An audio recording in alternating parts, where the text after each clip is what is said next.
नमस्कार साथियों, आप लोग कैसे हैं? उम्मीद करते हैं स्वस्थ और मस्त होंगे। आज हम DSSB के ऑफिशियल पेपर में अंग्रेजी विषय को ले रहे हैं। अंग्रेजी विषय में उसके 20 MCQ प्रश्न को आप देख पाएंगे जो उनके प्रीवियस ईयर में पूछे गए। कब पूछा गया, डेट लिखा हुआ है ऑफिशियल पेपर 7/3/2022 को जो परीक्षा हुआ उसमें प्रश्न पूछे गए। तो पहले प्रश्न पर चर्चा करें। Choose the word that is opposite in meaning to given word. ये गिवन वर्ड है टिटुलर, इसका पूछा गया है कि अपोजिट, इसका उल्टा मीनिंग बता। टिटुलर का मतलब होता है बहुत ही थोड़ी मात्रा में, बहुत ही कम मात्रा में। अगर कम मात्रा में है तो उसका अपोजिट हम क्या बनाएंगे? रियल बनाएंगे। कॉस्मेटिक नहीं होगा, स्पेसियस नहीं होगा, अटेंसिव भी नहीं होगा, क्या होगा? रियल होगा। दूसरा है a sentence has been given with a blank to be filled with an appropriate में word, choose the correct alternative. इसमें से चुनना है। आई यहाँ पर डॉट डॉट लिखा हुआ है, I go to the toilet please. अगर किसी से हम्बली रिक्वेस्ट किया जाए, किसी से आज्ञा मांगा जाए कि मैं टॉयलेट जाना चाहता हूँ, तो आप लोग स्कूलों में देखे हैं कौन सा वर्ड यूज करते हो? क्या बिल का यूज करते हो? नहीं।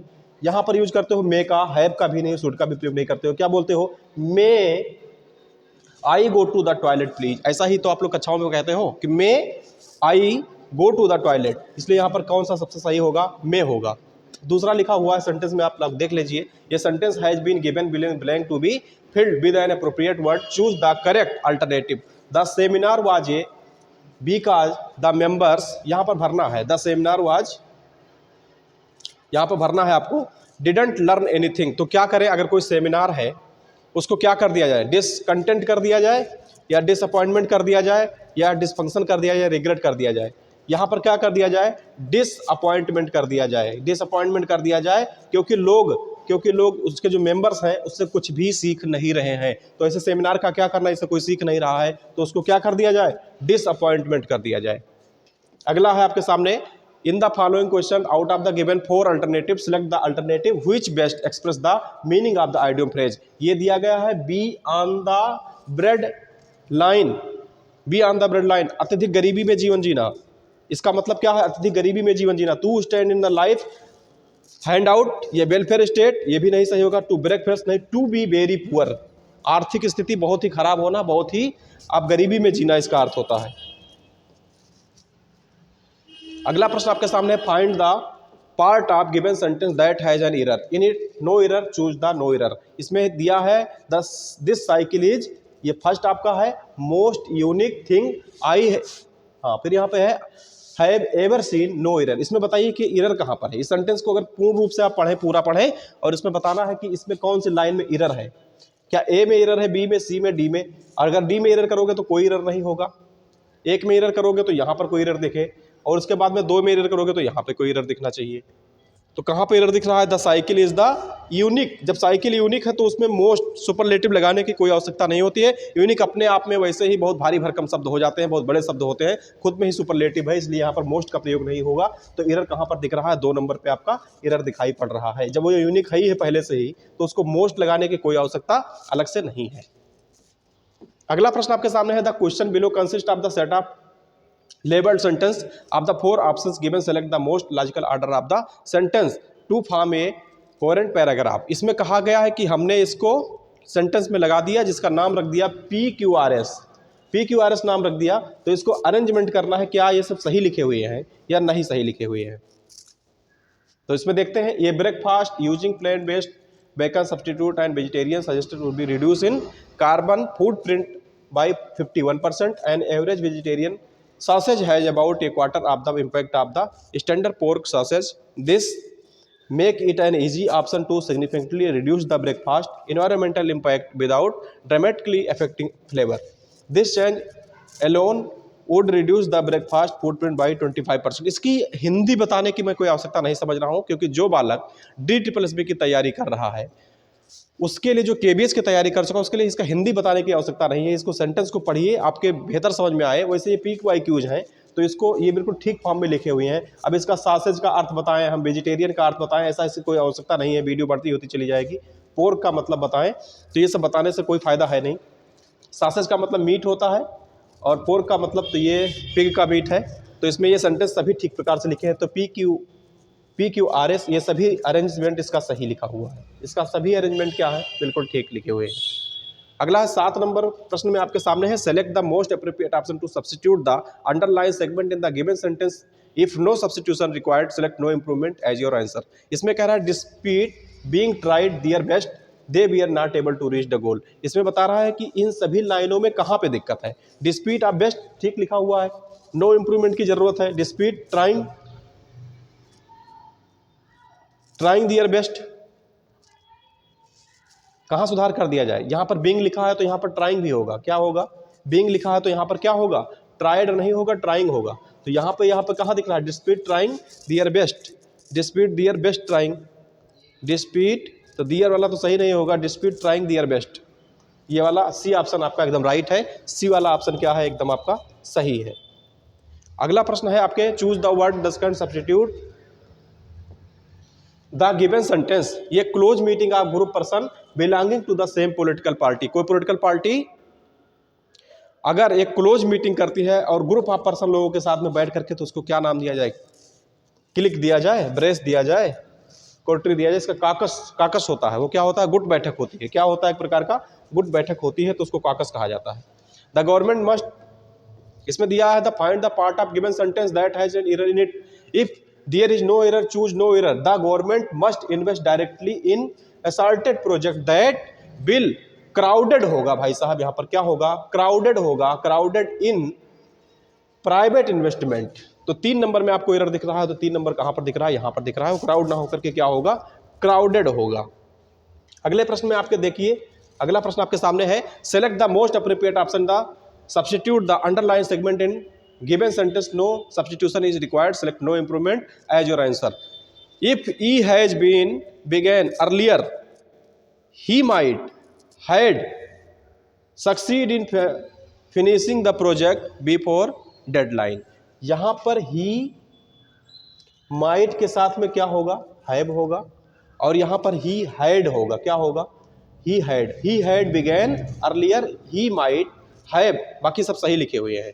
तो इस प्रकार से यहां पर हैड कहां पर दिख रहा है, had begun earlier might have succeed, ये देखिए ये ठीक लिखा हुआ है। अगला है, in the given question 4 words are given, which one of the word is correctly spelled. Spelling सही देखना है, choose the correctly spelled word. Exaggerate, exaggerate यही लिखा है, इसका मतलब होता है बढ़ा चढ़ा कर कहना, हाइपरबोल। एक्सग्रेट का मतलब क्या होता है, सही स्पेलिंग इसी की है, बाकी की स्पेलिंग सब एरर है, सभी की स्पेलिंग में क्या है, एरर है। 12 नंबर प्रश्न में आपके देखिए, आपके सामने दिया हुआ है, rearrange the part of sentence in the correct order, the information ग्लीन्ड।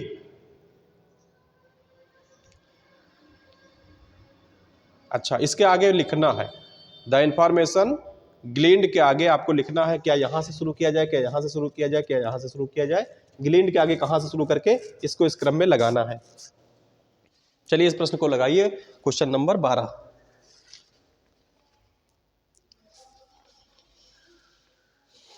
The information ग्लीन्ड यहां से शुरू करिए, from fossil bones along with observations.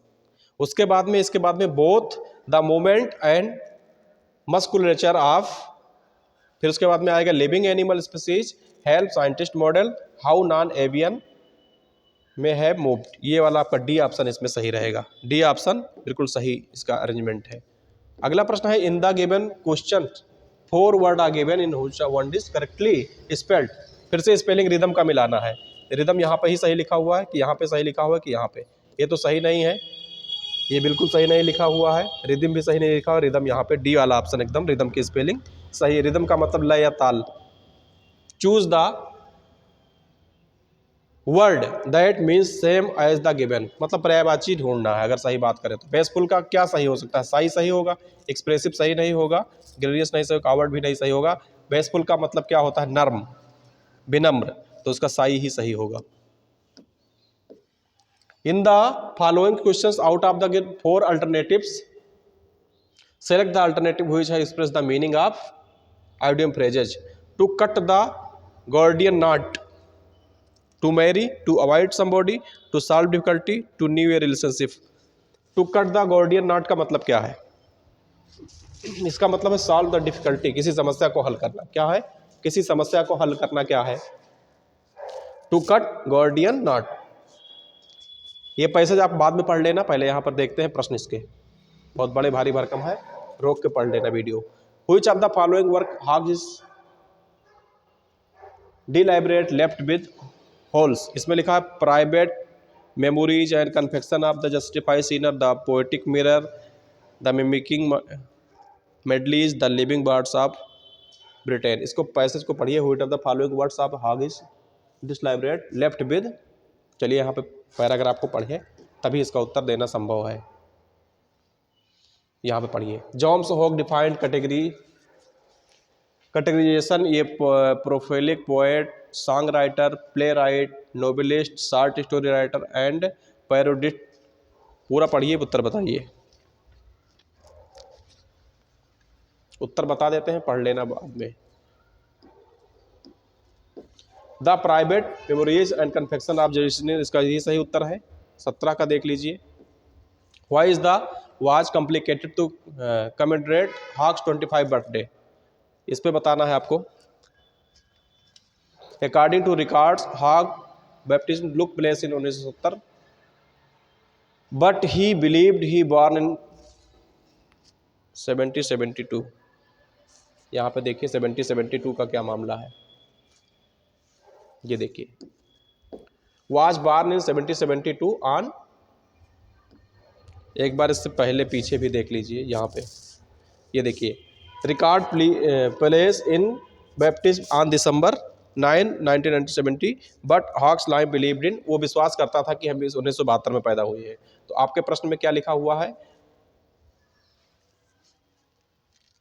ये according to records Hogg took place in 1970 but he believe 1972। ये नहीं, ऑप्शन आपका ये सही है। यहाँ से आप पैराग्राफ को देखिए, इसका उत्तर आराम से टिक कर दीजिए वहाँ से पढ़ के। इस प्रश्नों में कुछ होता नहीं, बस वहाँ से आपको मिलाना है सब।